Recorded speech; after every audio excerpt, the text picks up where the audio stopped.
الحمدللہ وحدہ والصلاة والسلام علی من لا نبی بعد اما بعد اعوذ باللہ من الشیطان الرجیم بسم اللہ الرحمن الرحیم وتعاونوا علی البر والتقوى ولا تعاونوا علی الاسم والعدوان صدق اللہ العظیم اللہم صلی علی محمد وعلی آل محمد کما صلیت علی ابراہیم وعلی آل ابراہیم انکا حمید مجید اللہم بارک علی محمد وعلی آل محمد کما بارکت علی ابراہیم وعلی آل ابراہیم انکا حمید مجید۔ ہر قسم کی حمد و ثناء اللہ وحدہ لا شریک کی ذات کے لیے، کروڑہ درود و سلام امام الانبیاء جناب محمد الرسول اللہ صلی اللہ علیہ وآلہ وسلم کی ذات اقدس پر۔ مختصر حمد و ثناء کے بعد کچھ دوست نئے ہیں، ہم نے یہ سلسلہ شروع کیا تھا تاکہ کچھ مسائل جو ہم پوچھنے سے تھوڑا سا گریز کرتے ہیں یا شرمندگی محسوس کرتے ہیں، جو زندگی کے انتہائی ضروری مسائل ہے، غسل کے متعلق، پانی کے متعلق، نجاست کے متعلق اور دیگر مسائل جو ہیں، تو ہم نے اس سلسلہ میں، یہ میرے پاس کتاب ہے بلوغ المرام من ادلۃ الاحکام، یہ کتاب شروع کی ہے۔ اس کی الحمدللہ آج تیسری کلاس ہے اس کی، تو انشاءاللہ اس میں مسائل ہیں۔ تو ہم نے پانیوں کے متعلق پڑھا تھا، طہارت کے متعلق کچھ پڑھا تھا، تو آج کا جو سبق ہے بلوغ المرام کی حدیث نمبر 11 سے ہے۔ کوشش کیا کریں کہ جمعہ والے دن مغرب کی نماز کے بعد انشاءاللہ یہ انتہائی مختصر 10 یا 15 منٹ کی کلاس ہوا کرے گی۔ تو سبق کا آغاز کرتے ہیں۔ وعن ابن عمر رضی اللہ تعالی عنہما قال قال رسول اللہ صلی اللہ علیہ وسلم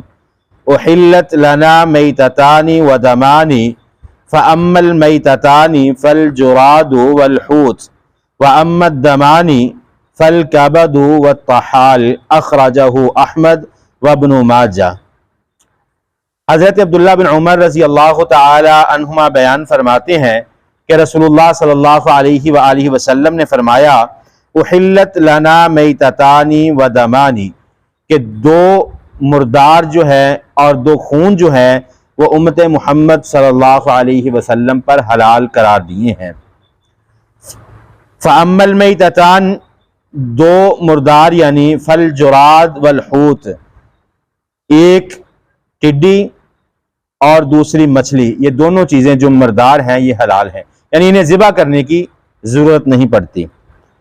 وَأَمَّا الدَّمَانِ، اور دو خون، فَالْكَبِدُ وَالطَّحَالُ، ان میں ایک تلی اور دوسرا جگر، یعنی جس کو ہم کلیجی کہہ لیتے ہیں۔ دو چیزیں جو پانی کی، جس طرح ہم نے شروع میں ایک حدیث پڑھی تھی کہ پانی اور پانی کے اندر جتنی مخلوقات ہیں وہ حلال ہیں۔ سمندر کے متعلق رسول اللہ صلی اللہ علیہ وسلم سے سوال کیا گیا تھا، پہلی حدیث ہم نے یہ پڑھی تھی کہ سمندر کا پانی پاک ہے اور اس کا مردار جو ہے حلال ہے۔ دوبارہ وہی ہے، مچھلی جو ہے اس کو ذبح نہیں کیا جاتا، لیکن اس میں کچھ اختلافات موجود ہیں۔ بعض علماء کرام کے نزدیک کچھ مچھلیاں حرام ہیں، جیسے آپ سمندر کے کنارے جائیں تو کوئی مچھلی جو ہے خود بخود مر کے وہ کنارے پہ لگ جاتی ہے۔ بعض کے نزدیک وہ حلال ہے، بعض کے نزدیک جو ہے وہ حرام ہے، کیونکہ وہ پانی سے نکالنے کے نہیں بلکہ کسی اور وجہ سے جو ہے وہ مر گئی ہے۔ ویسے جب پانی کو مچھلی سے نکالتے ہیں تو اس کے ذبح کرنے کی، خون بہانے کی ضرورت نہیں، جیسے عام ہم اپنا جانور جس کو ذبح کرتے ہیں جب تک اس کا خون نہ بہے تب تک جو ہے وہ جانور جو ہے وہ حلال نہیں ہوتا۔ تو بہرحال علماء کرام کے اختلافات موجود ہیں۔ امام شافعی، امام دارقطنی، امام بہقی اور دیگر جو ہیں، عبد الرحمن بن زید بن اسلم عن ابی عن ابن عمر، اور امام احمد بیان کرتے ہیں کہ جو مچھلی خود بخود مر جائے وہ حرام ہے، منکر ہے، کیونکہ وہ کسی وجہ سے مری ہے، اس لیے اسے کھانا نہیں چاہیے۔ اور طبی طور پر بھی جو حکیم حضرات ہیں وہ کہتے ہیں کہ اسے پرہیز کرنا چاہیے۔ تازہ مچھلی جو نکالنے پانی سے اور وہ خود بخود مرے وہ حلال ہے، اور جو خود بخود مر جائے بغیر کسی وجہ سے، پانی سے نکالے بغیر، پانی کے اندر ہی کسی وجہ سے وہ مر جاتی ہے تو اسے گریز کرنا چاہیے۔ حرام نہیں کہیں گے لیکن اسے بچنا چاہیے۔ اور دوسری جو تھی فَالْجُرَادُ، ٹڈی، یہ ٹڈی وہی ہے جو فصلوں کو کھا جاتی ہے، تباہ کر جاتی ہے۔ پچھلے دنوں بھی پاکستان میں پچھلے سال بھی کچھ نکلی تھی، تو یہ ٹڈی جو ہے اسے ذبح کرنے کی ضرورت نہیں پڑتی، یہ ویسے ہی حلال ہے۔ یہ دو چیزوں کے متعلق نبی مکرم صلی اللہ علیہ وسلم نے فرمایا کہ فَالْجُرَادُ وَالْحُوتُ، ٹڈی اور جو مچھلی ہے وہ حلال ہے بغیر ذبح کیے۔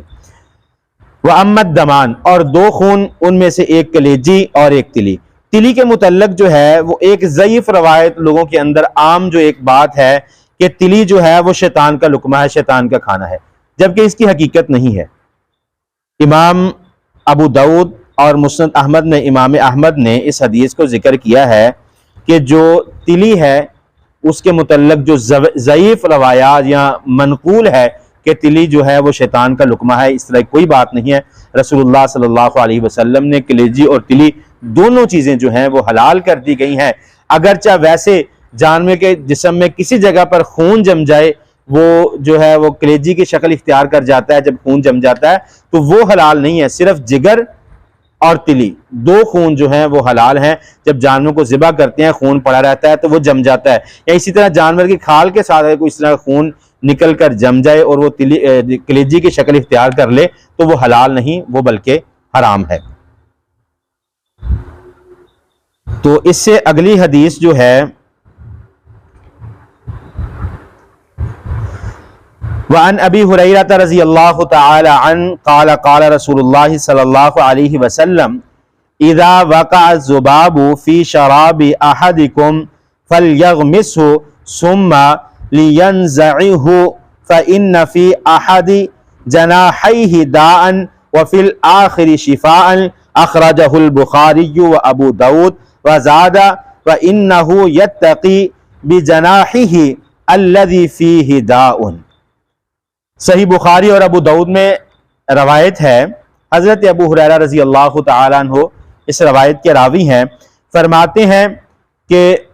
نبی مکرم جناب محمد الرسول اللہ صلی اللہ علیہ وسلم نے فرمایا اذا وقع الذباب،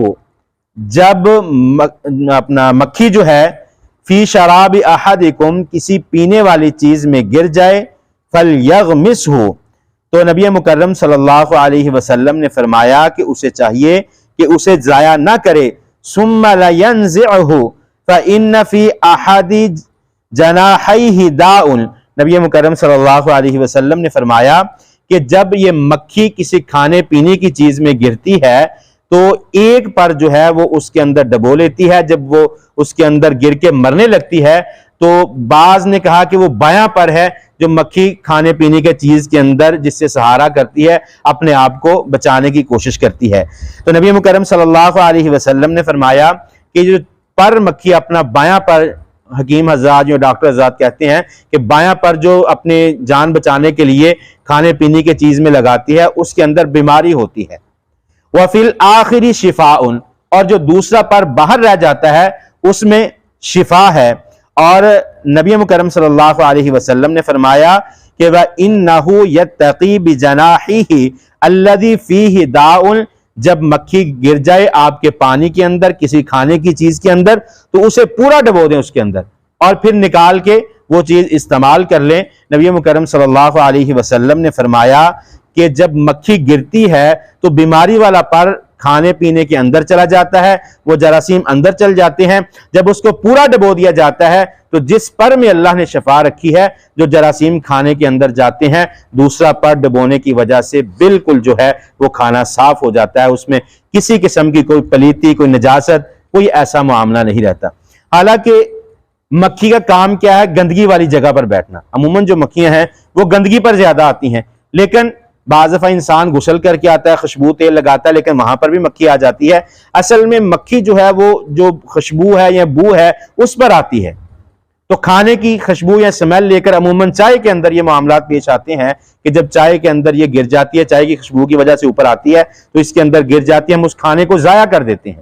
حالانکہ شریعت نے اس کھانے کو ضائع کرنے سے منع کیا ہے۔ نبی مکرم صلی اللہ علیہ وسلم نے فرمایا کہ اس کو پوری اس کے اندر ڈبو دیا جائے اور باہر نکال کے پھینک دیا جائے، وہ کھانا استعمال کر لیا جائے گا، نہ تو اس کھانے میں کوئی بیماری شامل ہوگی اور نہ ہی وہ کھانا نجس ہوگا، نہ ہی پلیت ہوگا، وہ کھانے کے قابل ہی رہے گا۔ تیسری حدیث ہے، حدیث نمبر 13 ہے، وعن ابی واقد اللیثی رضی اللہ تعالی عنہ قال قال النبی صلی اللہ علیہ وسلم ما قطع من البہیمۃ وہی حیۃ وہو میت اخرجہ ابو داود والترمذی وحسنہ واللفظ لہ۔ حضرت ابو واقد لیثی رضی اللہ تعالیٰ عنہ بیان فرماتے ہیں، ابو داؤد اور جامع ترمذی میں حدیث نقل ہے، امام ترمذی نے اس حدیث کو حسن کا درجہ دیا ہے۔ حضرت ابو واقد لیثی رضی اللہ تعالیٰ عنہ بیان فرماتے ہیں کہ نبی صلی اللہ علیہ وآلہ وسلم نے فرمایا، ما قطع جو کاٹ دیا جائے، من البہیمتی جانور سے، وہو حیۃ اور وہ زندہ ہو، وہو میت لیکن وہ مردار ہے۔ یعنی اس کا ترجمہ کیا بنے گا کہ اگر زندہ جانور کا کوئی حصہ کاٹ لیا جائے تو وہ مردار میں شامل ہوگا۔ یہ نہیں کہ آپ حلال جانور کے جسم کا کوئی حصہ کاٹ لیں تو وہ آپ کے لیے حرام ہو جائے گا، وہ حلال نہیں رہے گا۔ تو جب جانور زندہ ہو، اس کے جسم کا کوئی حصہ اتار دیا جائے، کیونکہ زمانہ جاہلیت میں جب نبی مکرم صلی اللہ علیہ وآلہ وسلم مدینہ تشریف لائے تو زندہ دمبوں کی چکیوں کو اور زندہ اونٹوں کی کوہانوں کو کاٹ کے استعمال کر لیا جاتا تھا۔ تو نبی مکرم صلی اللہ علیہ وسلم نے ارشاد فرمایا کہ ما قطع من البہیمۃ وہو حیۃ وہو میت، اگر تو مردار ہو، مردار کا تو ویسے ہی حرام ہو گیا، اس کا سارا گوشت ہی حرام ہے، لیکن اگر زندہ جانور کا کوئی حصہ کاٹ لیا جائے تو وہ بھی حرام میں ہی شامل ہوگا، وہ استعمال کے قابل نہیں ہوگا۔ تو یہ جو ہے پہلا باب جو ہے کتاب الطہارہ باب المیاہ، پانیوں کے متعلق جو تھا، جس میں اضافی کچھ مسائل آئے، جس میں جانوروں کے کاٹنے کا اور مکھی کے ڈبونے کا، اور اسی طرح جو ہم نے حدیث پڑھی ہے، دراصل یہ پانی کے ساتھ ہی منسلک ہیں، کیونکہ جو جانوروں کی دمبوں کی چکیاں اور جو اونٹوں کی کوہانیں کاٹی جاتی تھی وہ پانی کی کمی کی وجہ سے کاٹی جاتی تھی تاکہ وہ پانی کی کمی کو پورا کیا جائے۔ تو بہرحال مختصر اس کا دوبارہ جو احادیث پڑھی ہیں، جو دو ساتھ شامل ہوئے ہیں، ان کو مختصر میں بیان کر دیتا ہوں پورے باب کے متعلق کہ نبی مکرم صلی اللہ علیہ وسلم نے فرمایا سمندر کے پانی کے متعلق، وَهُوَ الطَّهُورُ وَمَاؤُهُ وَالْحِلُّ مَيْتَتَهُ، نبی مکرم صلی اللہ علیہ وسلم نے فرمایا کہ سمندر کا پانی پاک ہے، اس کا مردار جو ہے وہ حلال ہے۔ نبی مکرم صلی اللہ علیہ وسلم نے فرمایا کہ پانی کو اس وقت تک کوئی چیز نجس اور پلید نہیں کرتی جب پانی کی مقدار جو ہے ہجر شہر کے 2 کلوں کے برابر ہو، یعنی 227 کلو پانی کی مقدار ہو۔ اگر اس میں تھوڑی سی نجاست گر جائے اور اس نجاست کے گرنے کی وجہ سے جو ہے نہ تو اس کا رنگ بدلے، نہ اس کی بو بدلے، نہ اس کا ذائقہ بدلے، اگر 3 وصف پانی کے زائل نہیں ہوتے، اگر تھوڑی سی نجاست اتنی گر جائے کہ جس سے اس کے وصف زائل نہ ہو تو وہ پانی استعمال کے قابل ہے۔ اگر 227 کلو گرام یا لیٹر سے کم پانی ہے تو اس میں کچھ نجاست گر جائے، اس کا وصف تبدیل ہو یا نہ ہو، وہ پانی پلید ہو جائے گا، وہ استعمال کے قابل نہیں ہوگا۔ پھر نبی صلی اللہ علیہ وسلم کی حدیث سے یہ بھی بات سامنے آئی کہ پانی کی جتنی بھی مقدار ہو، اگر اس کا ذائقہ، اس کی بو اور اس کی رنگت تبدیل ہو جائے تو اس پانی سے طہارت حاصل نہیں کی جا سکتی، اگرچہ وہ پانی استعمال کے قابل ہو، جیسے شربت وغیرہ ہے، شوربہ وغیرہ ہے، اس سے ہم طہارت نہیں حاصل کر سکتے، وضو نہیں کر سکتے، البتہ وہ چیزیں پاک ہیں، حلال ہیں، لیکن طہارت کے لیے ان کو استعمال نہیں کیا جا سکتا۔ پھر نبی مکرم صلی اللہ علیہ وسلم نے فرمایا کہ کھڑے پانی میں کوئی جنبی شخص جو ہے، جو حالت جنابت میں ہو، جو اپنی بیوی کے ساتھ یا احتلام کی حالت میں ہو، تو وہ شخص جو ہے کھڑے پانی میں غسل نہ کرے بلکہ کوشش کرے کہ علیحدہ پانی لے کر اس سے غسل کرے۔ پھر نبی مکرم صلی اللہ علیہ وسلم نے فرمایا کہ مرد اور عورت جو ہے ایک دوسرے کے بچے پانی سے جو ہے وہ غسل کر سکتے ہیں۔ اگر بیوی نے پہلے غسل کر لیا ٹب میں تو اس بات کی یہ بات کا علم ہے کہ اس کے جسم سے کوئی پانی کے قطرے اس پانی کے اندر نہ گرے ہو، ٹب کے اندر، یا پلیتی نہ گئی ہو اس کے اندر، تو جو مرد ہے عورت کے بچے ہوئے پانی سے یا مرد کے بچے ہوئے پانی سے عورت جو ہے وہ غسل کر سکتی ہے۔ نبی مکرم صلی اللہ علیہ وسلم کی معروف حدیث ہے، حضرت میمونہ امہات المؤمنین میں سے ہیں رضی اللہ تعالی عنہ، انہوں نے غسل کیا، پانی بچا تھا، رسول اللہ صلی اللہ علیہ وسلم نے غسل کیا تو حضرت میمونہ رضی اللہ تعالی عنہ فرمانے لگی اللہ کے پیغمبر بے شک میں جنبی تھی، تو نبی مکرم صلی اللہ علیہ وسلم نے فرمایا ان الماء لا یجنب،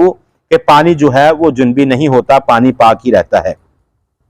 اسی طرح نبی صلی اللہ علیہ وسلم کی حدیث ہم نے پڑھی تھی کہ جب کسی برتن میں کتا منہ ڈال جائے تو اس کتے کے منہ ڈالنے کی وجہ سے وہ کھانا بھی ضائع ہو جاتا ہے، وہ برتن بھی پلیت ہو جاتا ہے۔ برتن کو 7 مرتبہ دھو کر جو استعمال کے قابل ہے، پہلی مرتبہ جو ہے اسے مٹی کے ساتھ دھوئیں گے اور 6 مرتبہ پانی کے ساتھ دھوئیں گے۔ اسی طرح بلی کے متعلق نبی مکرم صلی اللہ علیہ وسلم نے فرمایا اس کا جوٹھا جو ہے وہ پلیت نہیں، نہ ہی اس کے جوٹھے سے جو ہے وہ پانی ناپاک ہوتا ہے۔ اور اسی طرح نبی صلی اللہ علیہ وسلم کی حدیث پڑھی ہے اس عرابی کے بارے میں جس نے مسجد میں پیشاب کر دیا، لوگوں نے مارنا شروع کیا، نبی صلی اللہ علیہ وسلم نے روکا، آپ نے فرمایا کہ اسے کچھ نہ کہو، اسے پیشاب کرنے دو، اور جس جگہ پر پیشاب کیا تھا پانی کا ایک ڈول منگوا کر جو ہے وہ نبی صلی اللہ علیہ وسلم نے وہاں پر پانی بہا دیا اور وہ جگہ وہ پاک ہو جاتی ہے۔ اس کے علاوہ آج کی حدیث ہے 2 مردار جس میں ٹڈی اور مچھلی، 2 خون جس میں جگر اور تلی، یہ حلال ہے۔ اسی طرح جب مکھی کھانے کے اندر گر جائے تو اسے پورا کھانے کے اندر ڈبو دینا چاہیے۔ علت کیا ہے کہ وہ اپنی بیماری والا پر جو ہے وہ کھانے کے اندر بھگوتی ہے، دوسرا باہر رہنے دیتی ہے۔ جب شفا والا پوری مکھی کو ڈبو دیں گے وہ شفا جو ہے بیماری جو ہے اس کے اثرات ختم ہو جائیں گے۔ اور اسی طرح زندہ جانور سے اگر کوئی حصہ کاٹ لیا جائے تو وہ حرام ہے۔ دعا ہے اللہ رب العالمین عمل کی توفیق عطا فرمائے۔ انشاءاللہ اگلی کلاس کے اندر باب الآنیہ برتنوں کے متعلق کہ کون سے برتن جو ہے استعمال کیے جا سکتے ہیں انشاءاللہ ان کے متعلق پڑھیں گے۔ دعا ہے اللہ رب العالمین عمل کی توفیق عطا فرمائے۔ وَأَقُولُ قَوْلِي هَذَا أَسْتَغْفِرُ اللَّهَ لِي وَلَكُمْ۔